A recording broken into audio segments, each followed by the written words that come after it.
So first up, technically on the action session, but we do not have any. So next up, we have audience time. It's my understanding we have some public comment. President Felista, we did have somebody scheduled to testify, but I haven't seen him log on yet this evening. I mean, it is just 6:31, so why don't we hop into board time and then go back to audience time? Sounds good. Perfect. So committee liaison updates. Who would like to share? And it was Christmas, New Year's, and all that, so maybe there wasn't much. Barbie, go ahead. Sure thing. I just wanted to share, I had the pleasure of joining town hall hosted by Representative Helm and Senator Lieber and mediated by Mayor Beatty last week. Nice to see Alfredo there as well. But it was just wonderful to actually be in person again at a town hall and be able to hear from folks and to be in that space. And so I think it was important to note that a question the audience had to relate around affordable housing and homelessness and houselessness. So I thought that was an important component, especially as we've sworn in a new governor who has now declared homelessness a state of emergency in Oregon, and then hearing it very locally firsthand from folks in our community. So just wanted to share that. I think an update from the committee side of things for programs and events. We will have our new meeting, or our meeting next week, when we will welcome in new members to our committee. So looking forward to next month being able to share more from the programs and events side of the house. That's it for me. Thank you, Barbie. And appreciative that you and Alfredo were able to attend the town hall very much and rep us. Any other committee liaison updates before we jump into parking lot stuff? Okay. Parking lot, here we go. My thought is that since we have 3 submissions from 3 board members, that we'll just have each one talk about. How's that sound? Yeah. Barbie, you want to go first? I'm so mean. I'm sorry. We're not mean at all. Sure, I'm happy to go. I've offered up and am interested in exploring and seeing if there's a way in which we, relating back to our conversation here about homelessness and affordable housing, a way in which we could perhaps codify and or formalize some type of a process to see our SDC waiver program that has been implemented a few years back. I'm certainly not the expert, but knowing that this problem is not going anywhere and we're going to be in this situation for quite some time, and inventory has a ton to do with it, I'm just very interested to see if there's a way in which that we could get ahead of it and be a little bit more proactive, as opposed to waiting until this portion that we've approved with this amount of dollars during this time could move on in perpetuity, and we could more formally recognize that as a board to say that part of our SDC waiver, part of our board priorities and how we want the district to operate. So that was mine to offer. It looks like Aisha wants to share some feedback before maybe the board discusses. Hi, Aisha. I can totally wait if you'd prefer. Oh, I think context is helpful, and like timelines and whatnot is helpful for us to discuss this more. Yeah, please. Sure. And so I have just a very high level bit of information to share with you. And then we also have Gary Keck on the call, our planning manager, who can share some additional information or answer any questions. But we got the note from Barbie and started doing some research on where we are in our program. So we did do an update to the board back in September last year of where we were in our process. And so the guidance that we've got from the resolution that was approved in 2020 was that we would offer up to 632 waivers. And those can consist of 2 different types of waivers, a 50% waiver or a 100% waiver. That of the 632, we have to have 225 that are the 100% waiver. So right now we're a little over halfway through that total number. And so the numbers I have, and you don't have to remember these, we can come back with this, is that to date of the 632 cap, we've made progress on 50% waivers. We've issued 273, and we have issued 103 100% waivers. So that's 256 waivers remaining. of which 122 are required to be the 100% waiver. And it depends on what the proposals are, whether we are able to offer a 50% or 100%. It's all based on the median family income. And so our strategy had been to put this resolution into place, to pilot this program, because we weren't sure how quickly things would move. We didn't want to tie it to a yearly annual, an annualized limit, because these projects are tough. They kind of ebb and flow. They come in, they go away for a while, they come back. So we weren't really sure how it was going to go. And what we committed to doing was providing the annual updates to all of you to let you know how the process is moving along. I totally hear what you're saying about not wanting to wait until we're through this 632 before we figure out what the next plan is.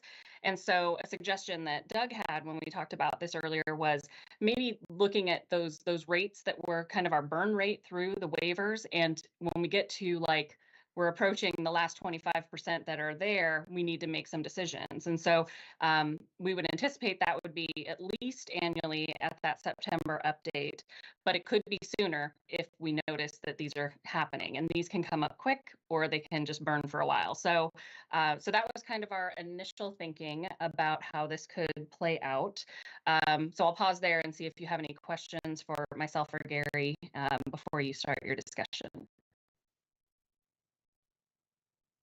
I will just like to offer my thanks. I know I was late in getting my request in, so the fact that you've scrambled and already have some data and numbers and feedback to share and context is greatly appreciated. I know I was delayed in getting my thoughts out there. So I think to your point in terms of the burn rate, if I just may offer, I think I'm excited that perhaps we might see pacing start to pick up, and that we might see development start to happen in ways that before, again, perhaps just gave us a little bit more of a runway. And so I hear that we've got 256, and I think, man, that might come quickly. But I love your idea of saying, hey, we can come back and let's know when we're getting, not wait until we're at zero. Basically, it's like the warning light on the gas tank coming on. And so that allays some of my, let's call it anxiety/excitement around wanting to make sure I could see this move on in perpetuity.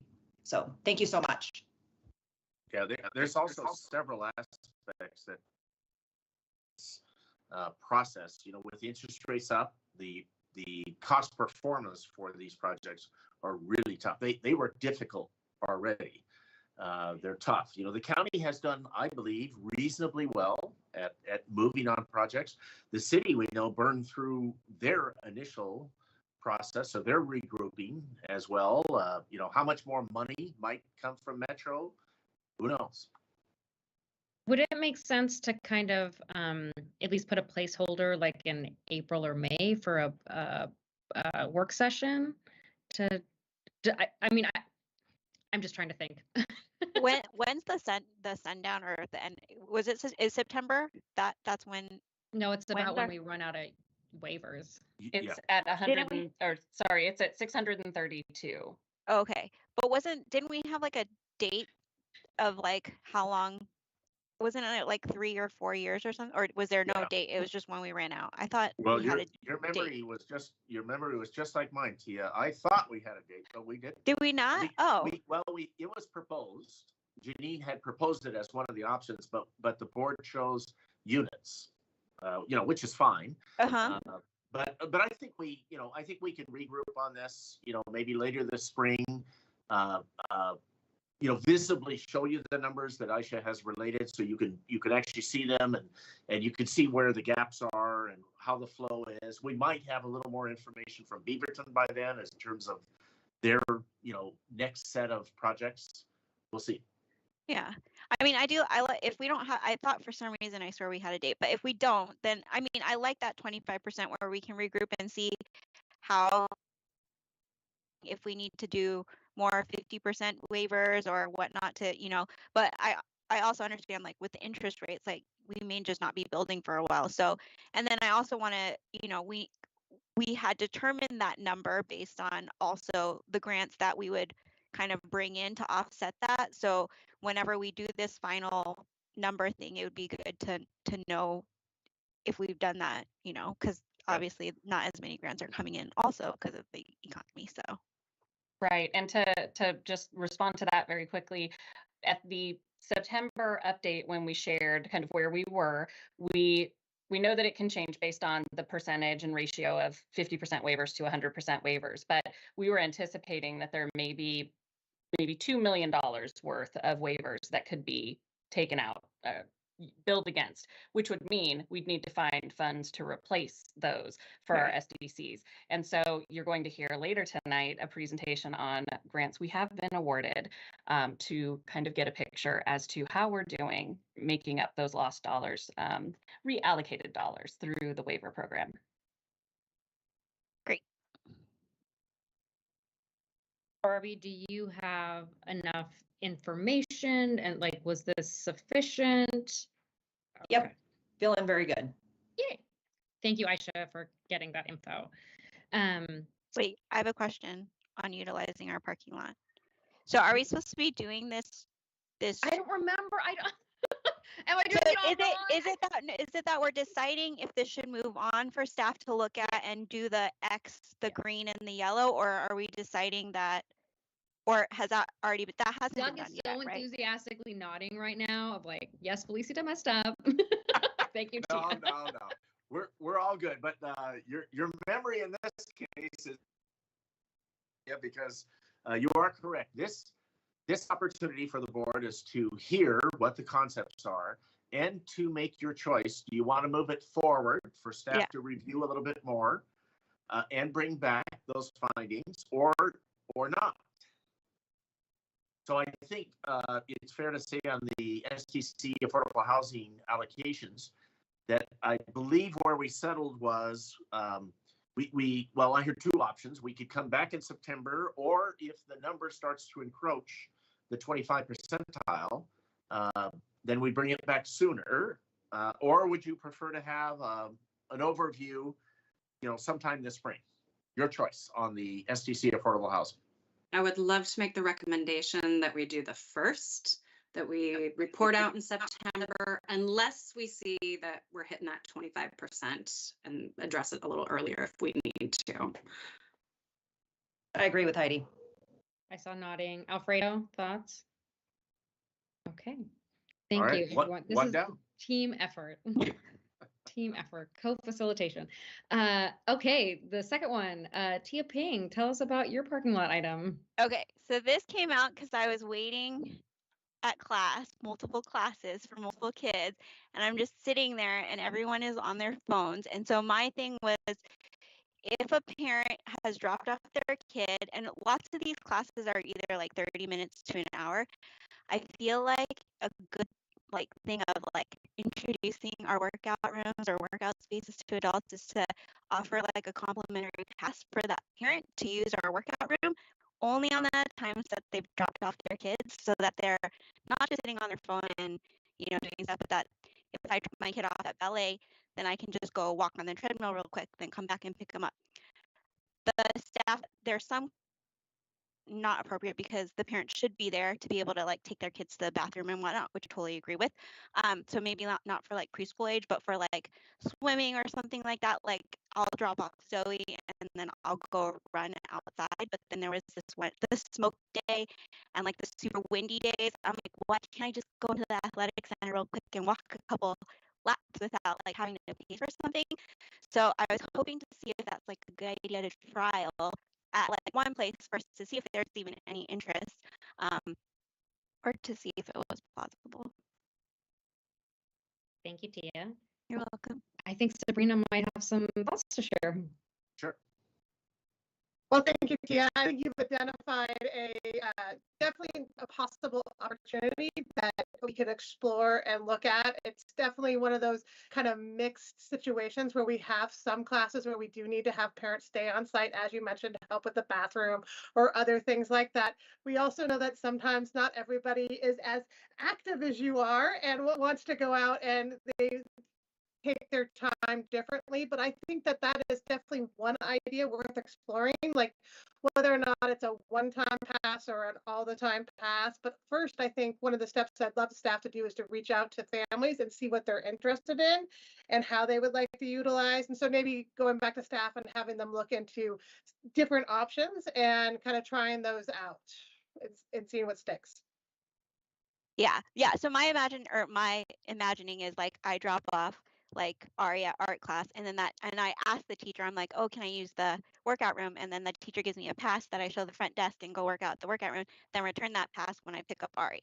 So yes, like I'm not saying like everybody gets a pass to go if they don't want to go. We're not going to force you on a treadmill, but at least like if there's that opportunity. And those parents who like don't utilize the work, like it's baby steps, right? You start with 10-20 minutes working, and then all of a sudden you're like, oh, I do need that, and then hopefully that exploration gets to like a monthly pass or something like that. But I wouldn't want to tie it to the monthly pass, because sometimes parents just don't have the time. It's literally the time that somebody else is watching their kid, which is when they're in a class. Right, and I agree with you. I think, we do the free open swim after the end of our swim lesson passes for families to come in and practice, and also kind of encourages the whole family to come in and swim and explore that. So it's kind of like a reverse concept of that idea, I think. So it's definitely something we can look into. There's probably several, if I stick my staff on it, they'll come up with like 7 great ideas, and we'll all be wowed by these great ideas that the staff come up with. Thank you, Sabrina. Heidi? I love this idea, Tia, having been one of those parents just sitting out there, whatever.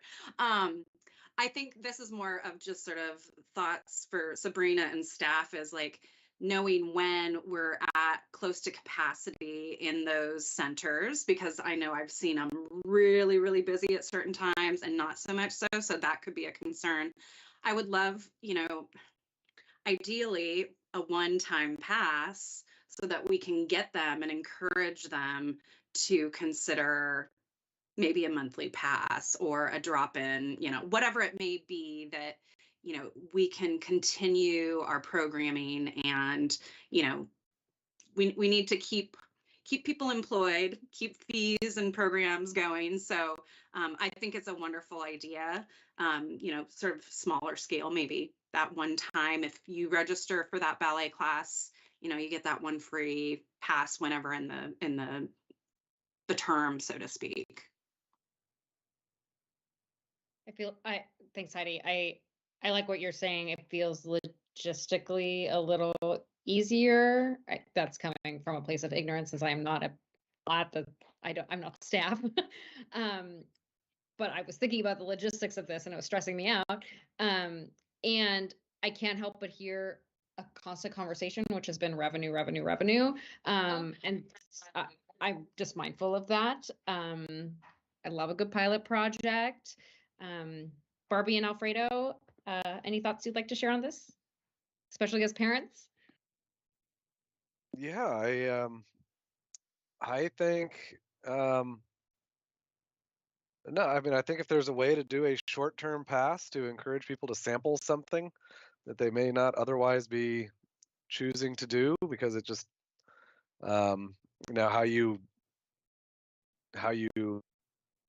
awareness of the opportunity, as it will take a little thinking. But I mean, yeah, I think it, as a perk, as a thank you for enrolling your child, for your patience through our registration system. I'll try not to be snarky. That here you go, as we'd like you to feel free to take advantage of our facility during the time your child is in the class. If that's feasible in some way, and encourages somebody who would otherwise just be sitting on a bench to go walk on a treadmill or just look around or something, I think that's something worth exploring to get somebody to come back again. I'll keep it short and sweet, and I agree with what Alfredo just said, and I like Heidi's kind of, again, one-time try, just to, again, I think, to balance and right size our need and drive for revenue generating, but also this could turn to be the revenue generation. Try before you buy. So let's spread the word and get folks out there interested who might not otherwise know that that's available to them, and love the convenience factor. So. And I don't think I mean, I was trying to think of like things like walking on the track or using the workout where it's not really taking a teacher or a class or somebody's spot. I didn't consider like the busy times, but I'm just thinking that like this is something like you would never pay to walk on the treadmill for like 10 minutes between classes, but So it wasn't, if it is something that's going to take away revenue, yeah, we have to think about it. But I was more thinking of something that where it's just like it's already there, so just go walk on it really quick while you're waiting. But yeah, Heidi. I think in addition to this, like, love our kiddos and the programs, but thinking about those who are accompanied by adults who are accompanied by others for transportation purposes, do maybe adaptive programs or whatever. I think taking it'll be easy if we take it small scale initially to pilot at that youth age, but I do think we need to be equitable in some respect, and like we do have chaperones, so to speak, who are bringing others for programming. So I just want to plant that seed, that maybe further future consideration. So based on the enthusiasm, I'm thinking we would like to greenlight this project in terms of asking staff to do some research and come back with ideas, not saying it's a go do it. We want to should be in the trail manager's report. Analyze it and fill that graph. There's like 4 things that needs yes, maybe, no, low priority. Right. Yeah. Perfect.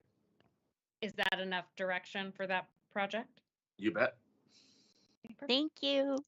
Thank you. It was a great idea. It's thoughtful, and this is why we have it's so wonderful to have parents on the board.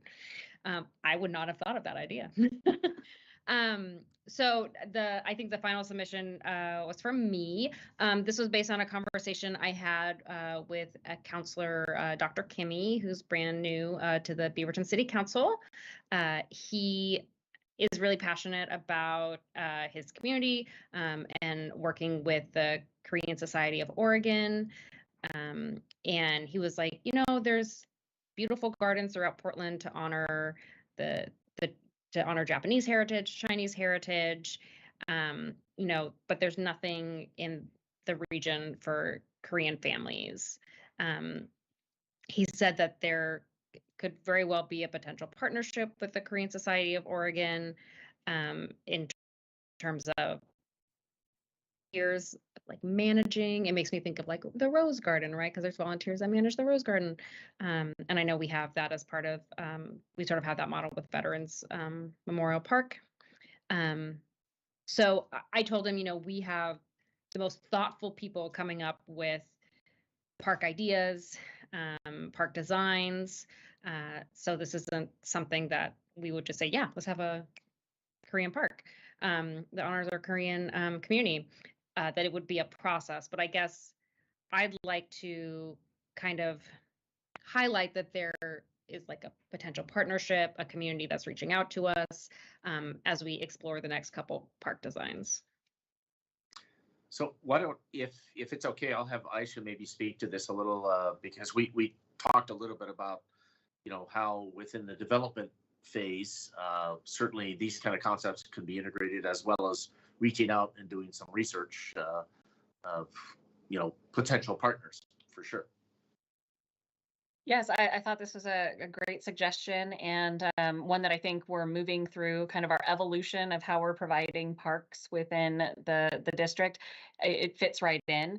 We've got different sites up in North Bethany that are reflective of our Japanese community members, folks that are of Japanese origin, and so the naming's reflecting that. We've got these spaces that are being created. And I think it would be a great opportunity for us to make that connection with Dr. Kimmy, Counselor Dr. Kimmy, and the Korean Society of Oregon, which is right around the corner from our Garden Home Rec Center. So that's absolutely something we can do. And it's something that we're doing, like you said, as we're moving through these park development processes. And I think there may be an opportunity to work with Liana and the work that she's done with naming, because we could look at the catalog. What did we learn about our community members through that naming catalog process that could put us in a direction with some other groups that might be interested in participating? So I think we can do all of that, and it's becoming part of our normal practice just in the last couple of parks. So we'd be happy to take that underway and start building that relationship and asking some questions and talking about partnership. Thank you, Aisha. Any thoughts from Other board members?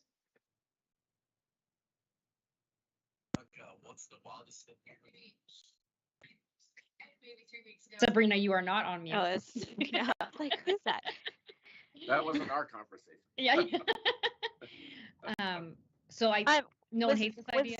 No. I think I was just Googling what a Korean garden was because I was trying to see what the He difference. mentioned a pagoda. Yeah. And how up I want to be mindful of he didn't promise anything, but he mentioned that a pagoda could be something that's like donated. Because I imagine that's expensive. But I love what Aisha's saying. Like, let's start the relationship and then let's see where that could go. And Yeah. I also like I'm really mindful of, like, we've come up with a really thoughtful process to make sure that it's not a board member who says, I want this kind of park and that's what we should have.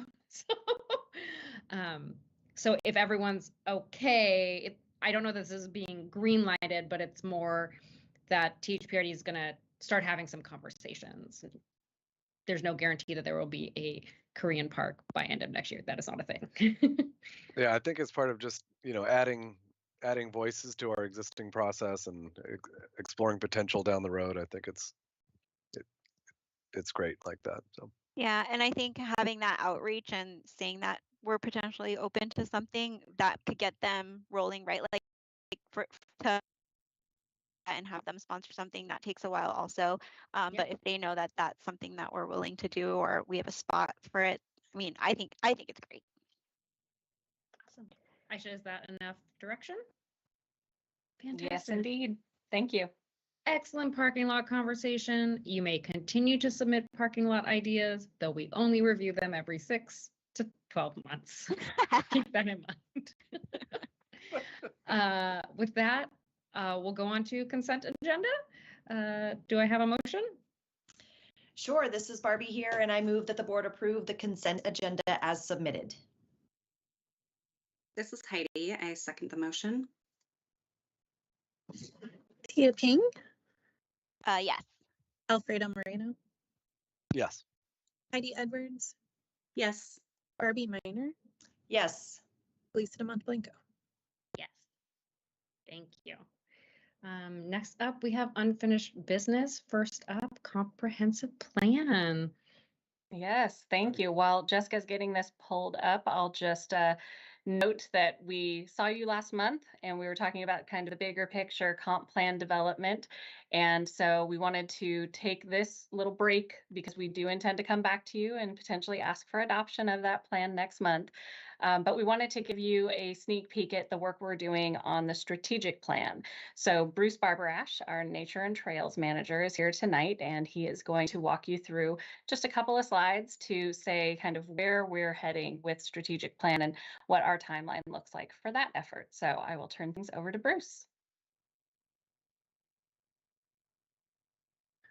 Thank you and good evening, board members. Can we move on to the next slide, please? So as I mentioned, we are working through the comprehensive plan process. We're at the point now where enough of that is in motion that we can start to work on the strategic plan, which is the implementation of the comp plan into kind of chunks that we can actually wrap our arms around.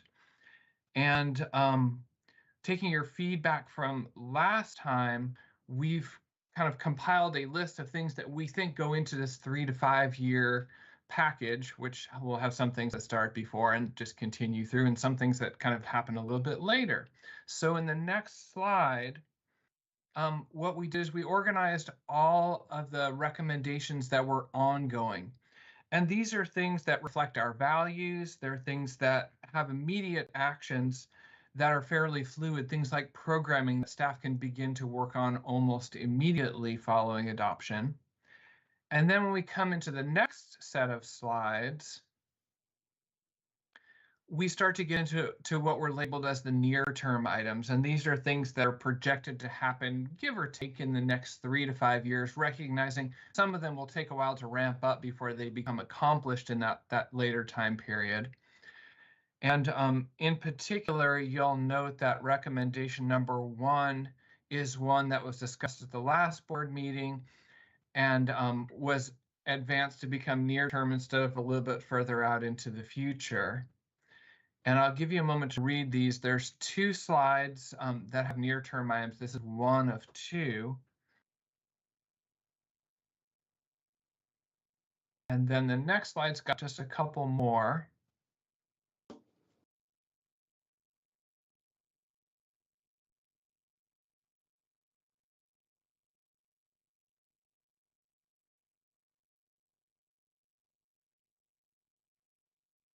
And if you all are done reading those, I'm trying to read your faces. Everyone's a bit postage stamp size here. I'll ask Jessica to advance the slides. And so what I'm hoping to hear from you all tonight is, do you like what you're seeing here? And if so, that kind of starts us on the process that's outlined here, where I will coordinate with staff at various levels and from various departments to get some ownership of the ideas that you see here. We'll start to form teams, and we'll figure out which of these things are really closely related and need to happen in some kind of sequence versus things that can happen independently with different work groups. And then ultimately we'll create some milestones. So we kind of go, are we getting there? What are the pieces that will show success along the way? And then we'll integrate some of those into the strategic plan that will come back to you on a little bit later into the spring. Next slide, please. So this slide just kind of shows you we are in the dark blue section with the star on it. Some of the work has been done, and we're kind of progressing through the development of that strategic plan, coming back to you. The beautiful thing about this is it comes again right on the heels of the comp plan. It feeds nicely into our CAPRA work, kind of says to the world, hey, we're really professionals here. We're taking our planning and our responsibility to serve seriously. And I can't speak for all the staff, but I'm pretty excited about it. I like nerding out on like, where are we going? How do we do it? And it gives us this chance really to capture resources, right? Because you can wave your hand and say, I've got a good idea, but when you have it in a plan, it shows stakeholders like you're serious about it. So that is everything that I have, other than being open right now for questions or for comments about the things that you saw on some of the earlier slides. Questions or concerns? Got a thumbs up from Tia. Lots of thumbs up. One of my questions, just I'm sure all staff remember and board members remember that last month we had a very robust discussion about the website, and appreciate that it kind of got moved up. I think the passion and the sense of urgency from the board, no doubt, influenced some of it. But I'm kind of curious, thinking through, like, there's the Munis program, Munis, right? I'm not messing that up. Yep. And then there's this, the website itself and registration. Just, I'm trying to think, like, maybe mid-year we could get an update about like where those things are, and kind of start managing expectations. One of my reflections was, like, if we tell everyone like, oh, we fixed the website, like everything's good, like it doesn't mean that our users will get that swimming class they want. Like that's a whole other issue, right? And we're working on all the pieces, of course. But I'm mindful of that.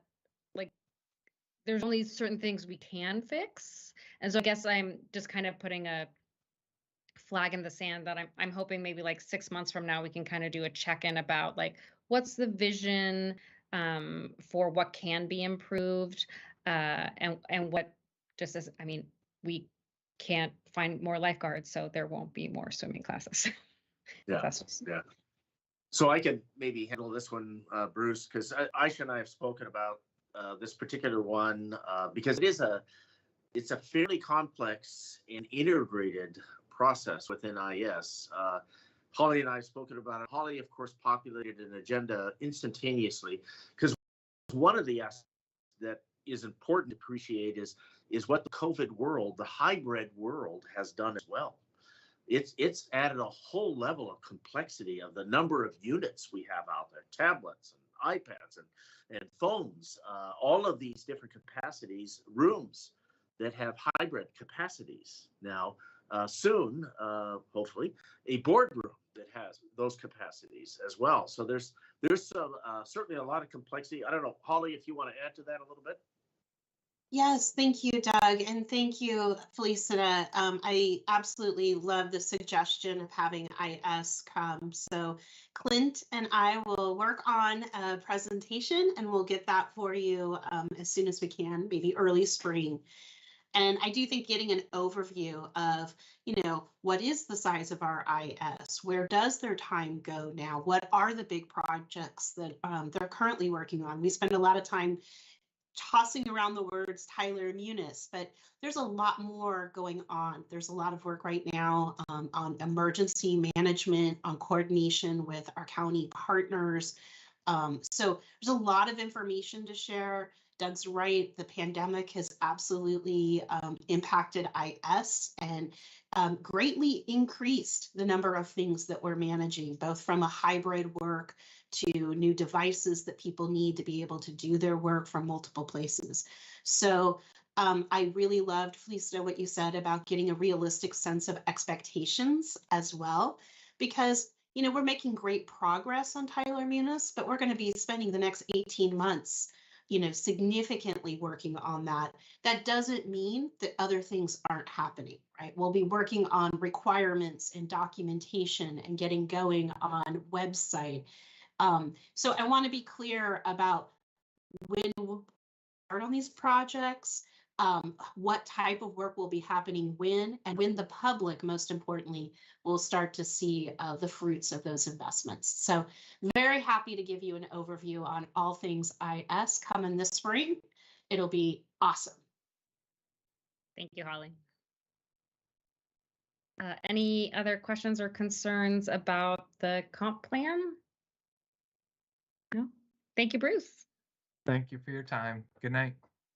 Hi, Bruce. Next, we have the general manager report. Okay, we're going to have Gary Keck provide an overview on the grant side, and he has a special introduction as well. That's right. Thank you, Doug. Thanks for having me tonight. Tonight we'll be giving a brief update on several of the grants that the district's been pursuing over the past year and recently has been awarded. But before I start, I just want to share some news in the planning department. You all know this past fall we were recruiting for a new grants administrator. And tonight I'm excited to introduce Leilani Garcia, who's with us tonight. You can see her camera just came on. She started with us last week, and Leilani comes to us with nearly 30 years of experience in grant writing and grant administration, and she's here tonight observing her first board meeting. So welcome, Leilani. Thank you, Gary. Thank you, everyone. It's nice to meet all of you. I look forward to working with you all around grants and supporting the vision and mission of the district. So I'm super grateful to be here and looking forward to working with you all. Gary, I was about to be super appalled if she had to present in her first week. So really welcome, Leilani. We're glad to have you here. Yeah. Go ahead, Gary. Thank you. Yeah, no, I'm real excited to have Leilani. And even with the discussions tonight, she's already sent me a text with some ideas of some grants. So, jumped on board, and I'm real excited to have her. But you all know the district, we continue to be real productive with our grant program, due to a lot of hard work from many staff from numerous departments, including a lot of the work that Cindy had done last year. So if we go to the next slide, the first grant that I wanted to show you is the Portland General Electric's grant. It's called the Drive Change Fund Program. And this grant is part of DEQ's Oregon Clean Fuels Program. We received $126,378 to purchase 2 new electric vans for our mobile recreation program. This is a first-time grant for us. And eventually these vans will be housed at the Fountain Creek Service Center, where we anticipate having 2 charging stations installed this summer through funding the board's already approved in last year's budget. Again, we're excited to work with PGE and start to build a partnership with them with this program. So next slide, please. A second award I want to bring to your attention is the Oregon Park and Recreation Department's Local Government Grant Program. We call it the LGGP. The district was awarded $750,000 to help develop Laurie East Park, which is located off of Lombard and the Vos neighborhood. And this is the concept plan that the board approved back in November of 2021. And we anticipate construction beginning this summer. And this is another big win for us. And I really appreciate the LGGP's advisory committee supporting us with this project. So we'll to the next one. Next slide, please. So the district was also awarded Future Ready grant, and this grant is run through the Oregon Department of Education's, it's the Youth Development Division, and we received $150,000 to help deliver our workforce development programs, the NEWT and Diversify programs, where we help train individuals with a paid work experience. And the photo on the left is a photo of Miles Hamlet, assistant one of our guests. And when the photo was taken, Miles was one of the interns in our internship program. And since this photo was taken, he's been hired full-time at the district, which is great. We can go to the next slide, Jessica. So here you can see the district was awarded funding through Metro from the Regional Flexible Funds Allocation Program. That's the RFFA program. And the district was awarded just over $2 million to help us reach the funding required to complete the Beaverton Creek Trail project. And as you may recall, that trail runs from the northeast corner of the nature park, heading east, and ends up at the Hawken and Hall intersection, which you see in this photo here. And it's about 1.5 miles in length, and staff is in the process of initiating the final design phase now with ODOT, with contracts. And we anticipate construction in 2025, 2026 time period. And the last slide I'll show you is, this is the Metro's Park and Nature Bond Trails Grant. The district was awarded $1.9 million to help cover the design and permitting costs for the future West Side Trail pedestrian and bicycle bridge that goes over Highway 26. And the image on the left there is the southern approach heading north over 26, which was produced when we did the feasibility study a couple of years ago. And as we continue to refine the design on this project, we're also going to be refining the project cost estimate, which is going to help us determine which funding sources we will need to pursue to finally complete the project. So, in all the grants that we've received so far since August, a grand total of almost $5 million.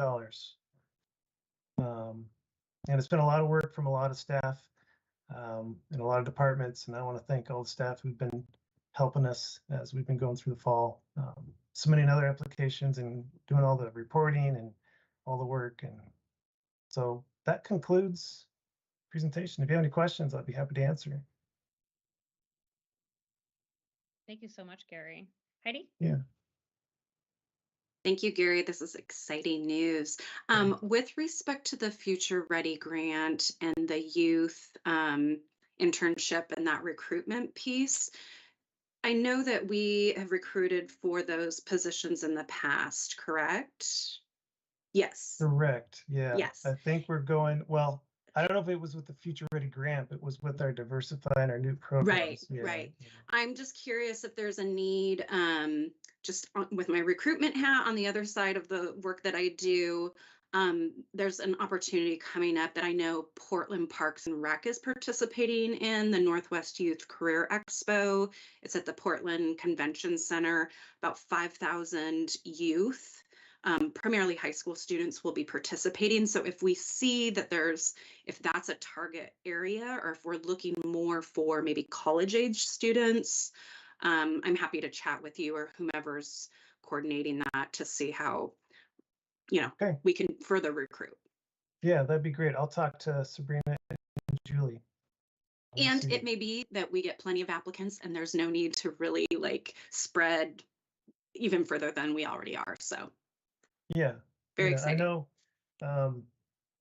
I think they look at the position too, the internship that is there, and take a look at where they might want to advertise. But I'll talk to Julie and Sabrina for sure. Okay, great. When was that? So February 22nd, Okay. and I'll send the information to you. It's sponsored by Portland Workforce Alliance. PCC is having our Future Ready grant is positioned to have, you know, programs there. So, and I know that Portland Parks and Rec will be participating also. So wouldn't hurt to have THPRD, whether it's to promote that or if there's another opportunity or other activities that we want to promote. Great, good information. Thank you. Mhm. Thanks, Heidi. Any other questions? More applause? Thank you, Gary. It was great. Great, thank you. Doug, do we have more? No, we are there. Did our community member chime in? Did he call in? They didn't. No, they didn't. They didn't. Okay. Well, the gift of time. Have lovely evenings. I will now close the board of directors meeting. Thanks, everybody. Thank you. Thanks, y'all.